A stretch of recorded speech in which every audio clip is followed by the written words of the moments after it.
보통 제가 예전에 전도 집회를 하게 되면 이스라엘 민족의 역사를 통해서 하나님의 살아계심에 대해서 강의를 할 때 갈릴리 호수와 여기 아래에 있는 뭐 어린이 장갑 같은 사해 바다를 보여드리고 이런 말씀을 드렸습니다.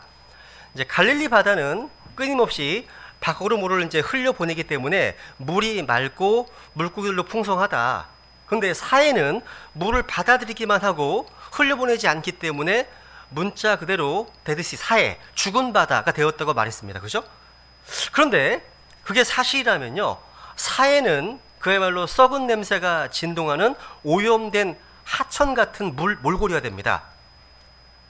물론 염분의 함유량이 보통 어떤 해수의 6배에 달해서 생물이 살 수 없는 것은 사실입니다. 근데 실제로 가서 보면요, 비취색 수면의 사해는 너무 아름답습니다. 이런 모습이라는 거예요. 그뿐만 아니라요, 미네랄이 풍부한 이 사해 해변의 이 머드로 만든 화장품은요, 피부 미용에 좋아서 세계적으로 큰 사랑을 받고 있다고 합니다. 여러분, 다윗이요, 사울에게서 쫓겨다니면서 광야 생활했었던 그 엔게디 광야가 바로 이 사해 옆에 있습니다. 보이시죠? 사해 근처에 인접해 있습니다. 사해는요, 해면이 지표보다 가장 낮은 호수예요. 그래서 엔게디 광야 지역에서 내려다보면 사해가 한참 밑으로 펼쳐지는데 너무나 아름답고 너무나 장엄하게까지 하다고 합니다. 제가 이 이야기를 하는 이유는요, 사람들이 광야를 너무 부정적인 시각으로만 보는 경향이 있기 때문입니다. 광야는 무조건 힘들고 나쁜 곳, 그러니까 최대한 빨리 통과해야 되는 곳으로 생각합니다. 그래서 광야 여정 가운데서 얻을 수 있는 보배로운 영적 경험과 그런 교훈들에 대해서는 깊이 생각하지 못합니다. 근데 성경에 보시면 우리 하나님께서는요, 자신의 백성들을 광야로 이끄십니다. 광야로 이끄십니다.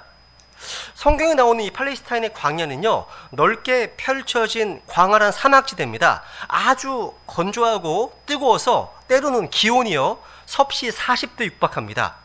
그래서 낮에는요, 제대로 서 있을 수조차 없다고 해요. 낮에는 그렇게 더운데 또 밤에는 얼음장처럼 춥습니다.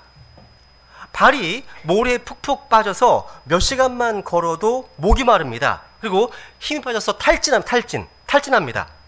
그런데다가 모래 폭풍이라도 조금 불면 어디가 남쪽이고 어디가 북쪽인지 방향 잡기가 어렵다는 거예요. 여기는요, 나무도 없습니다. 풀도 없습니다. 채소도 없습니다. 과일도 없습니다. 물고기도 없습니다. 무엇보다 물을 마시려고 하면 오아시스를 찾아야 하는데 당체 어디 있는지 모르게 드문드문 숨어 있습니다. 뿐만 아니라 뱀과 전갈과 같은 온갖 무서운 것들이 가득합니다. 그러니까 한마디로 광야는요, 목마르고 또 배고프고 또 지치고 또 외롭고 위험한 곳입니다. 이게 광야예요, 광야. 이런 거칠고 힘든 땅이 광야인데요, 놀랍게도 구약 성경 대부분이 광야를 모델로 해서 전개가 되었고, 수많은 믿음의 영웅들이 하나님의 사람으로 잘 빚어진 곳 역시 또 이 광야였습니다. 그래서 성경에서 광야는요, 영적으로 굉장히 의미가 있는 땅입니다. 한번 생각해 보세요. 이스라엘 민족은요, 하나님이 택하시고 하나님이 부르시고 하나님이 특별히 사랑하신 백성입니다. 하나님의 사랑을 받는 백성이라면 하나님께서 더 편하게 살게 해주시고 또 복받게 해주셔야 할 것 같습니다. 그런데 신명기 8장 2절에 보니까 하나님께서 이스라엘 백성에게 40년간 광야길을 걷게 하셨다고 기록되어 있습니다. 40년간. 하나님께서 자신이 사랑하는 백성이 광야길로 들어가는 것을 막아주신 것이 아니라 오히려 광야를 지나가게끔 주도하셨다는 겁니다. 여러분, 아니 400년 넘게 이집트에서 노예 생활하면서요, 그렇게 고생했는데 출애굽했으면 바로 약속의 땅으로 들여보내 주시지 왜 굳이 광야라고 하는 힘든 과정을 거치게 하셨을까요? 여러분, 광야가 지름길이라서? 아닙니다. 오히려 그 반대입니다. 반대예요.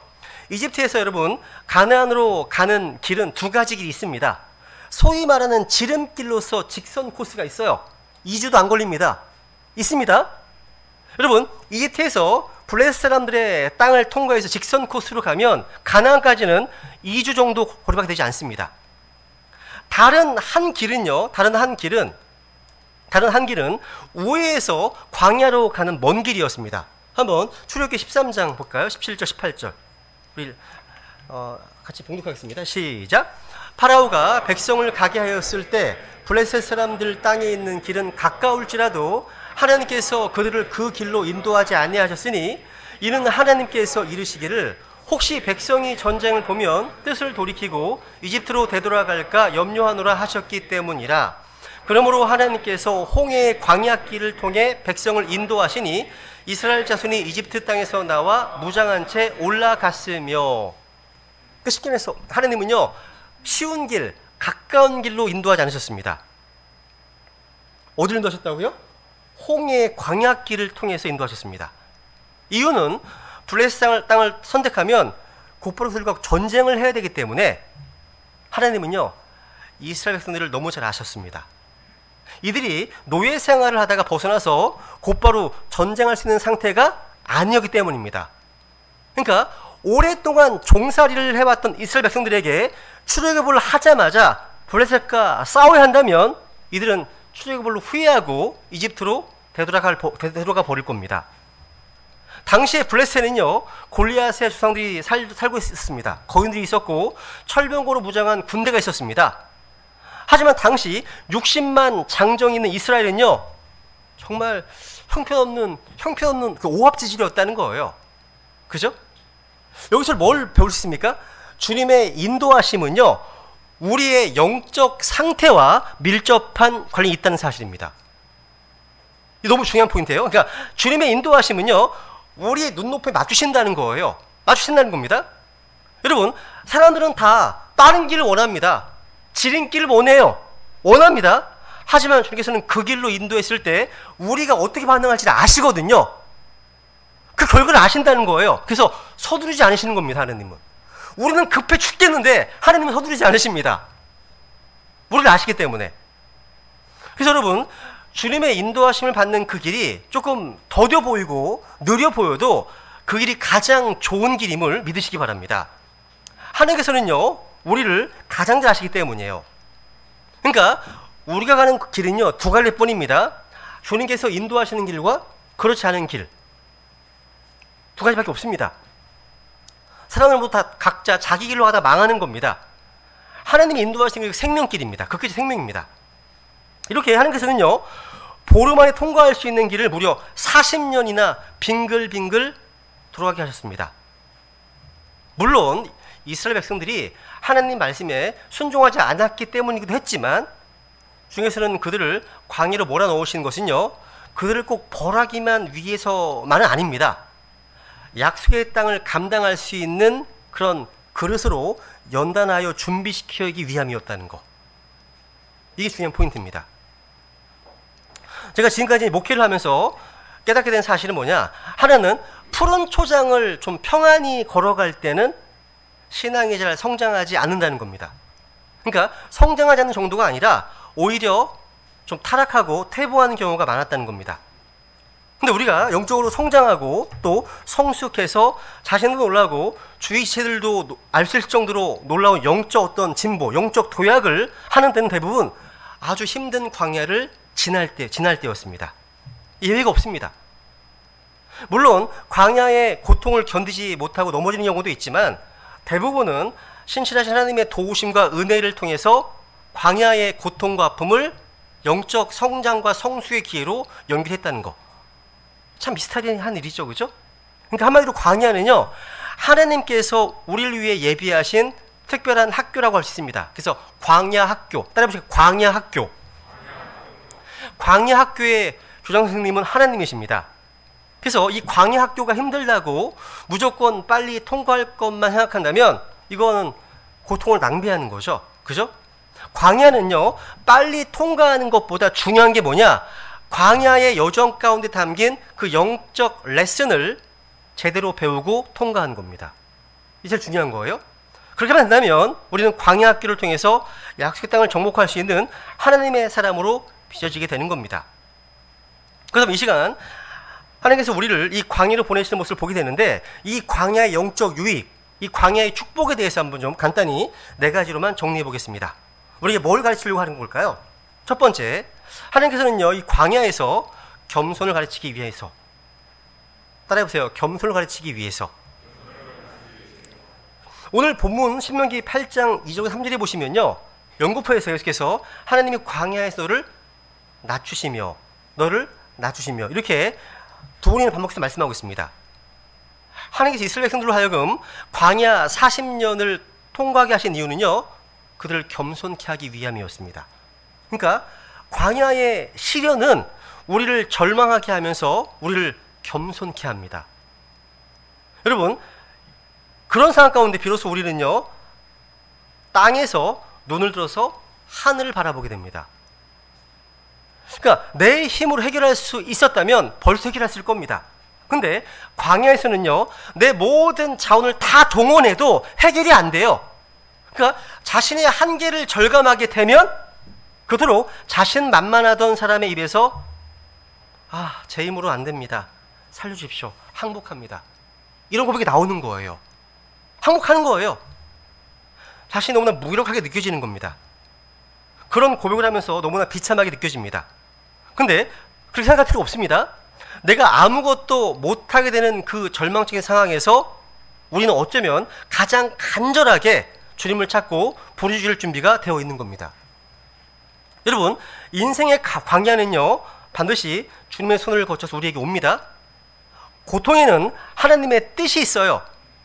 하나님은요, 우리가 억울하게 오해를 받고 욕먹는 것에 대해서도 허락하시고요, 사업이 안 되는 것도 허락하시고요, 건강을 잃게도 하시고요, 또 어떤 자식이 속을 썩게도 하시고요, 믿었던 사람에게서 청천벽력 같은 말을 듣고 주저앉게도 하십니다.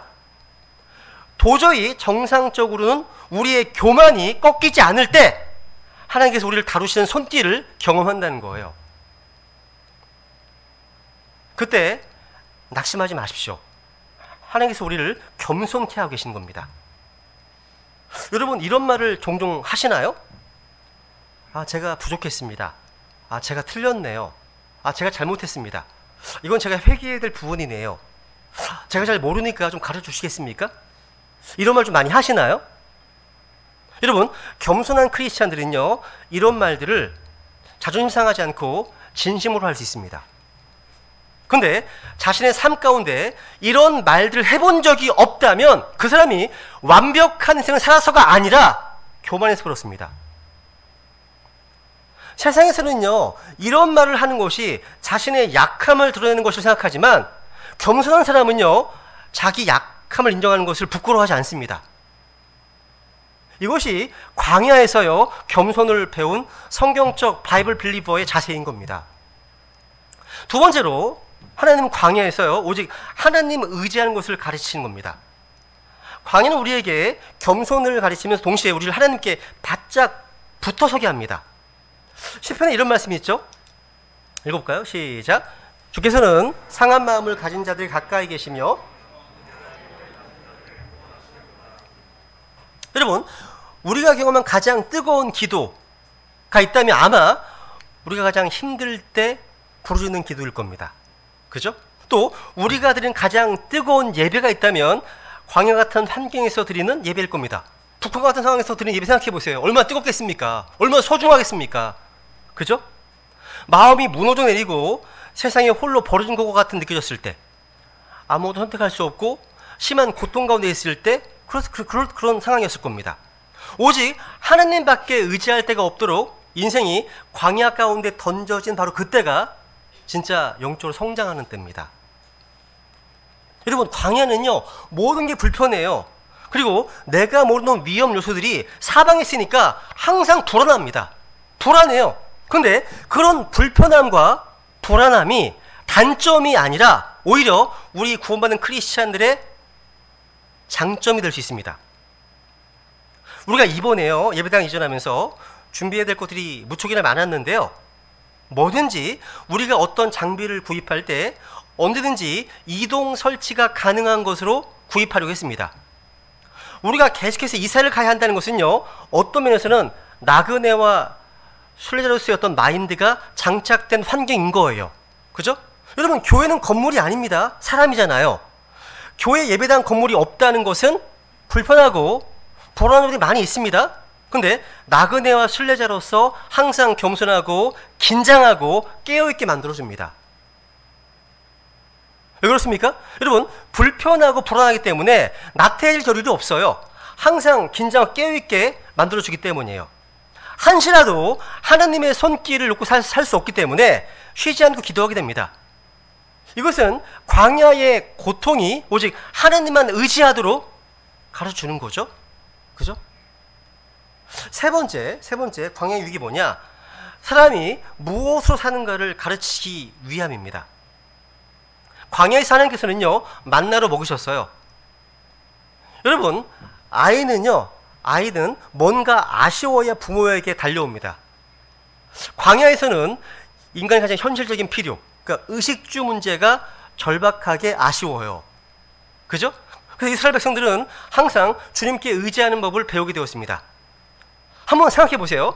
과거 400년 동안 이집트에서 살 때는요, 자기 노동으로, 자기 힘으로 농사를 지어서 먹고 사는 문제를 해결했습니다.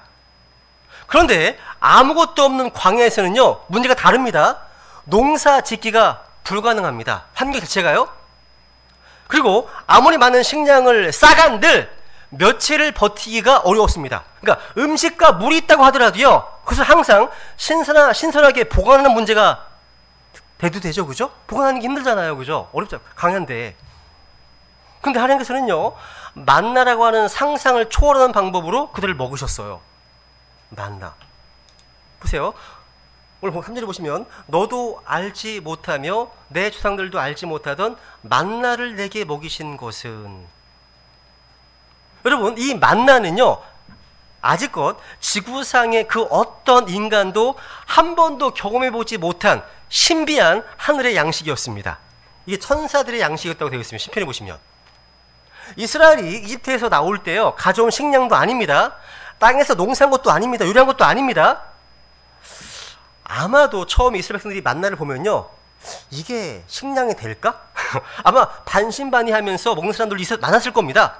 근데 이후 40년 동안 광야 생활을 하면서 이것만 먹고 살아도 아무 문제가 없구나, 다 건강했습니다. 이 말은요, 만나가 사람이 사는 데 필요한 모든 영양소가 골고루 충분히 담긴 최고 품질의 음식이었다는 얘기입니다. 여러분, 너도 알지 못하며 내 조상도 알지 못하던 만나를 내게 먹이셨다. 이 말은요, 주님이 주신 그 은혜를 우리가 굳이 이해하고 분석하려고 하지 말라는 겁니다. 그냥 그저 감사히 먹으면서 주님은 우리가 이해할 수 없는 방법으로 항상 우리를 신실하게 먹으셨다는 것을 믿어야 했다는 겁니다. 이 만나는요, 광야에서 내린 기적의 음식이었습니다. 어디에서? 이게 중요합니다. 광야에서. 여러분, 광야는 사람이 살지 못하는 곳입니다. 절망의 땅입니다. 모든 것이 부족합니다. 모든 것이 불편하고 힘듭니다. 이 광야예요. 인간이 노력한다고 하더라도요, 인간의 힘으로 음식을 구할 수 없는 아주 촉박한 곳이었다는 거죠. 우리가 만나를 이해하려면 만나가 이런 광야에 내렸다는 것을 기억해야 됩니다. 여러분, 하늘의 만나, 이 만나는요, 먹을 게 지천으로 널린 화려한 도시 문명에서 내리지 않았습니다. 맞죠? 자기 힘으로 노동해서 먹을 수 있는 환경에서는 절대 이해 못합니다. 오직 하나님을 바라봐야만 하는 광야 같은 환경에서 이해할 수 있는 게 만나예요. 그러니까 먹고 사는 문제는요, 당장 지금 눈앞에 펼쳐진 현실이잖아요. 이런 광야에서 믿음을 지키는 것이 쉽지 않습니다. 근데 그런 절망 가운데서 믿음을 가지면 소망이 열립니다. 이 광야의 만나가 그 증거예요. 만나는요, 하나님의 백성들에게만 주시는 하나님의 선물입니다. 여러분, 이집트를 비롯한 다른 어떤 민족들에게도 만나가 내려진 적이 없습니다. 내려지지 않았습니다.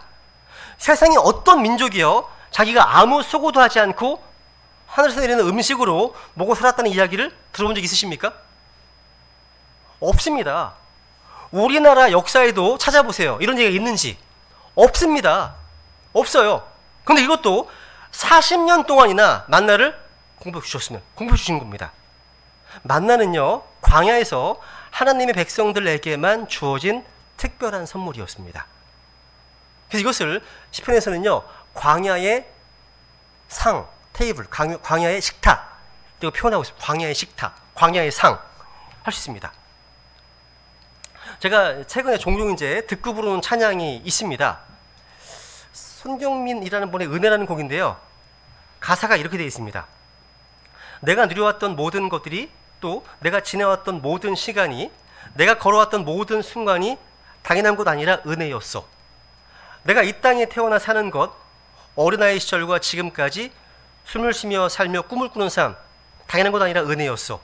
아침 해가 뜨고 저녁에 노을, 봄의 꽃향기와 가을의 열매, 변하는 계절의 모든 순간이 당연한 것 아니라 은혜였어. 내가 하나님의 자녀로 살며 오늘 찬양하고 예배하는 삶, 복음을 전할 수 있는 축복이 당연한 것이 아니라 은혜였어. 이런 곡이거든요. 가사가 너무 좋아서 자주 제가 부르게 됩니다. 여러분, 우리 인생의 광야 속에서 하나님께서 차려주시는 은혜의 그 상, 은혜의 식탁을 맛본 경험이 있는 사람들은 압니다. 감사 없이는 결국 식탁에 앉아서 밥을 먹을 수 없다는 사실을 말입니다. 여러분, 우리가 잘 나갈 때는 너무나 당연시했던 것들이 이제는 감사할 뿐이에요. 이 모든 것이 은혜이기 때문에 이때 우리는요, 영적으로 비로소 철이 드는 겁니다. 아, 이게 은혜구나. 우리는 광야 같은 세상에 살아가지만 늘 주님 주시는 은혜의 만나로 인해 굶지 않는 겁니다. 여러분, 만약 만나가 없다면 이스라엘 백성들은요, 요즘 시리아나 아프간 난민처럼요, 주변 이방 민족들에게 구걸하는 비참한 처지가 됐을 겁니다. 근데 이스라엘 백성들은요, 누구에게도 비굴할 필요가 없이 당당할 수 있었습니다. 그러니까 세상적인 방법으로 세상 사람들에게 아부하며 살지 않아도 하나님의 백성은 주님께서 먹이고 입으셨습니다. 여러분, 지금도 마찬가지예요. 뭐 험한 세상에서 살아가려면 우리도 세상과 적절히 타협해야 한다, 이런 사람들이 있습니다. 그건 잘못된 생각입니다. 하나님의 백성은요, 하나님의 말씀대로 순종하기만 하면 반드시 주님께서 하나님의 만나로 먹이실 겁니다. 그 사실을 믿고 절대 세상에 눈치 보며 살지 마시기 바랍니다. 담대하시라는 겁니다. 오늘 3절 다시 보세요. 우리는 매일 이 만나를 먹어야 됩니다. 읽어볼까요? 시작. 사람이 빵으로만 살지 아니하고 주의 입에서 나오는 모든 말씀으로 사는 줄을 내가 알게 하려 하심이니라. 이 만나는요, 하나님의 말씀, 우리 영의 양식을 상징하죠. 그죠? 우리의 육체가요, 음식을 먹지 못하면 영양실조에 걸려 쓰러지듯이 우리의 속사람도요, 말씀을 계속 먹지 않으면 병들고 쓰러질 수밖에 없습니다. 여러분, 광야는요, 하나님의 말씀을 듣는 곳입니다. 들려요. 광야에 있으면 들립니다. 여러분, 인간의 여러 소리들이 너무나 많은 도시 문명에서는요, 잘 안 들리는 말씀이 조용한 광야에서는 선명히 들립니다. 크게 들립니다. 광야 가운데 있을 때는요. 여러분, 모든 사람이 읽을 수 있는 이 기록된 말씀이요, 여러분 광야 가운데 있잖아요. 있으면 하나님이 내게만 주시는 어떤 능력의 말씀으로 임합니다. 광야 가운데 있을 때 크게 다가온다는 말씀이, 크게 다가온다는 겁니다.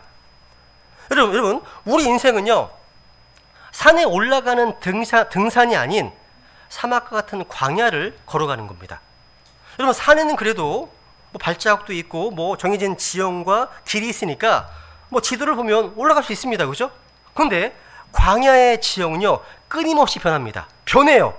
모래폭풍이 한 번 몰아치고 나면 하룻밤새 있던 언덕이 사라지고요, 없던 골짜기가 새로 생깁니다.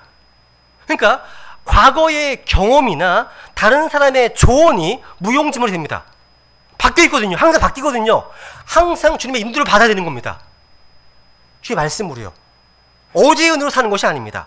그죠? 여러분, 우리 인생길이 그런 겁니다. 그렇기 때문에 광야길에서 필수품은요, 지도가 아닙니다. 나침판입니다. 나침판이에요. 하나님의 말씀이 바로 인생의 광야길을 가는 우리 꼭 필요한 나침판인 겁니다. 이 말씀이요. 우리 구원받은 크리스찬들은요, 하나님의 말씀 없이는 결코 하루도 살 수 없습니다. 광야에서 만나가 매일 내렸듯이 우리가 날마다 주님과 교제하면서 하늘의 양식이 말씀을 매일 먹으면 믿음이 더 강해지고 깊어지겠죠. 그죠? 우리가 어제 일주일 전에 아무리 좋은 음식을 많이 먹었다 하더라도요, 오늘 굶으면 배고픈 겁니다. 그죠? 영적으로도 마찬가지예요. 한번 크게 은혜 받은 것으로 평생 버틸 수 없습니다. 이른에 구원받은 간증 평생 그걸 써먹을 수 없습니다. 매일매일 주님과 걸어가면서 간증이 나와야 되죠. 그죠? 그러니까 매일매일 새로운 하나님의 은혜의 말씀을 받아 먹어야 우리의 영이 건강하게 살 수 있는 겁니다. 마지막 네 번째로 하나님은 광야에서요, 우리에게 순종을 가르치십니다. 여러분, 광야에서 겸손해지고 하나님만 의지하는 법을 배운 크리스찬들은 이제 순종한 삶을 살게 됩니다. 말씀은 지식으로만 머물러 있을 때가 아니라 우리의 삶으로 실천할 때 능력을 발휘합니다. 이 말씀의 능력을 확인하고 싶으면 말씀대로 살아보면 되는 거예요. 1절 보세요. 1절 본 말씀 읽습니다. 시작. 너희는 내가 이날 내게 명령하는 모든 명령들을 지켜 행하라.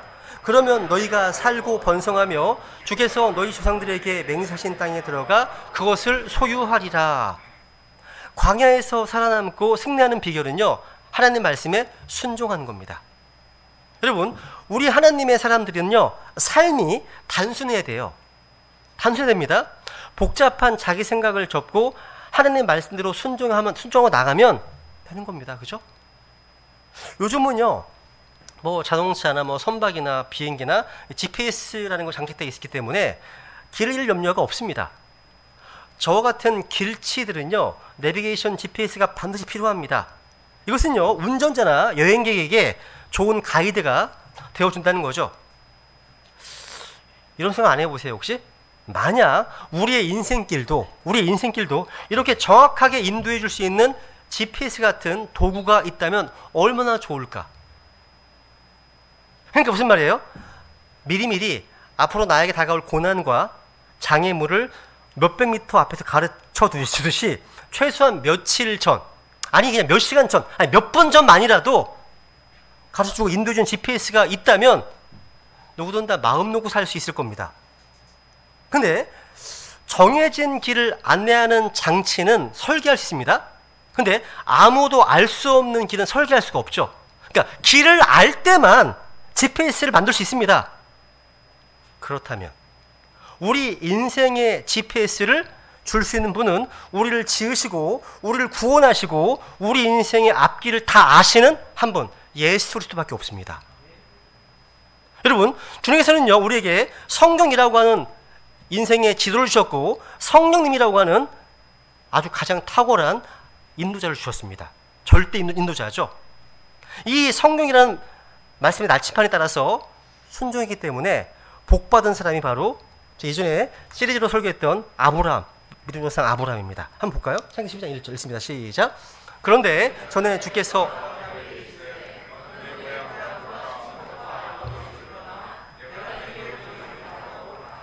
내가 네게 보여줄 땅으로 가라. 잘 보세요, 여러분. 주님께서는요, 도시 문화에 살고 있었던 아브라함에게요, 내가 너에게 보여줄 땅으로 가라고 하셨습니다. 이게 어떻게 보면 참으로 황당한 명령입니다.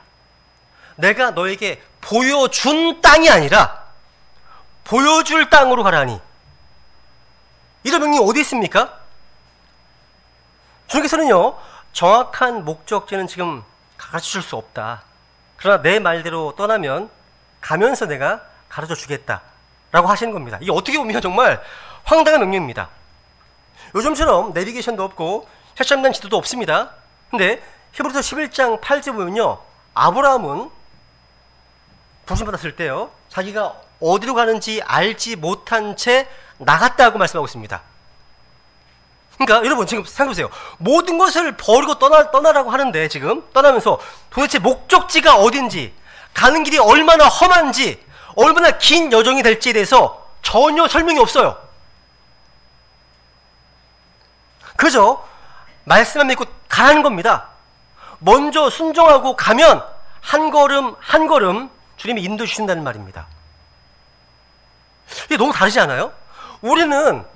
저는요, 길을 보여주시면 순종하겠다고 하는데, 하나님께서는요, 여러분이 순종하면 길을 보여주겠다 하시는 겁니다. 그러니까 우리의 일 진행 순서와 하나님의 일 진행 순서가 완전히 거꾸로입니다. 그러니까 상식적으로 이해가 잘 되지 않지만 이것이 진정한 하늘 백성의 삶인 겁니다. 하나님은 친절하고 장황하게 이유를 설명하거나 어떤 지침을 하달하지 않으셨습니다. 그저 하나님의 말씀을 읽고 가라. 그러면 네가 복이 될 것이다 라고 말씀하시는 겁니다. 약속을요. 근데 아브라함은 믿음으로 순종했습니다. 언제 가야 하는지, 어디로 가야 하는지, 왜 가야 하는지, 어떻게 가야 하는지 아무것도 모르는 상태에서 아브라함은 하나님께 순종했습니다. 여러분, 아이들 훈육할 때 애들이 뭐 설명을 요구할 때가 있잖아요. 왜 그렇게 해야 되는지 물어보잖아요. 그러면 많이 하는 말이 어떤 말입니까? 아빠가 그렇게 하라고 명령했기 때문이야. 이런 말 하잖아요. 하나의 훈련입니다. 훈련인 겁니다. 그죠? 믿음은요, 모든 것이 불투명한 상태에서도 하나님의 말씀만 의지하여 가는 게 믿음입니다. 또 이 순종은요, 현재 진행형이어야 돼요. 다시 보시면요, 1절에 보시면 너희는 내가 이날 네게 명령하는 모든 명령들을 지켜 행하라. 이날, 이 단어에 주목해 보세요. 여러분, 하나님 말씀에 항상 순종하는 사람은요, 삶의 순간순간마다 올바른 선택을 합니다. 많은 사람들이 항상 지나간 과거에 대해서 후회를 가슴에 품고 삽니다. 그때 그런 결정하지 말았어야 하는데, 그때 그 사람 만나지 말았어야 했는데, 그때 그 직장을 그만두지 말았어야 했는데, 뭐 이런 등등. 항상 안타까운 과거의 기억을 재생하면서 그때 다시 돌아갈 수만 있다면 얼마나 좋을까 생각합니다. 근데 과거는 결코 다시 돌아갈 수 없습니다. 우리가 확실하게 바꿀 수 있는 것은 오늘 현재 이 순간뿐입니다. 가장 소중한 이 시간입니다. 이 시간. 여러분, 과거에 대한 후회 못지않게 사람들을 괴롭히는 것이 미래에 대한 불안감이에요. 불안감. 부동산 가격이 계속 폭락하고 있는데 앞으로 어떻게 될까? 경기 침체는 올 것인가? 직장을 구할 수 있을 것인가? 제때 결혼할 수 있을까? 등등 미래에 대한 불안감이요, 사람들을 괴롭힙니다. 그런데 주님께서 이렇게 말씀하셨죠. 우리에게 분명히 말씀하셨습니다. 시작. 그러므로 내일을 염려하지 말라. 내일이 자기 것들을 염려할 것이요 한날의 악은 그날의 족하니라고요.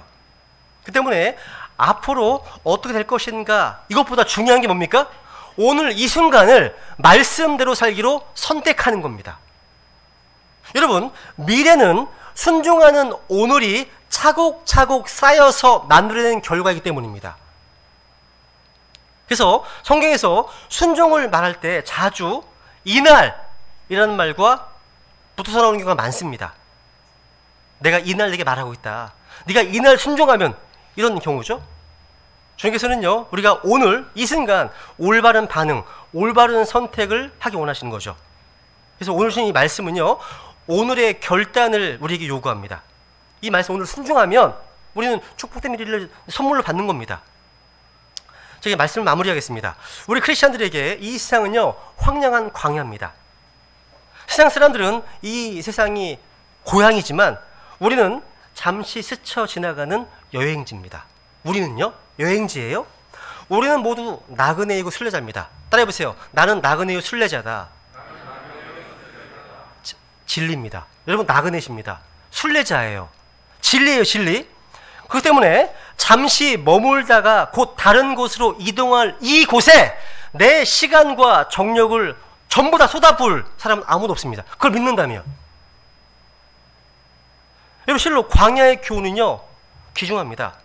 하나님을 알고 자신을 아는 귀한 시간인 겁니다. 여러분, 죄 많은 이 세상은 우리의 집이 아닙니다. 우리의 최종 목적지는요, 위에 있습니다. 영은 하늘 본향이잖아요. 우리 하늘에서 사실 잊어서는 안 됩니다.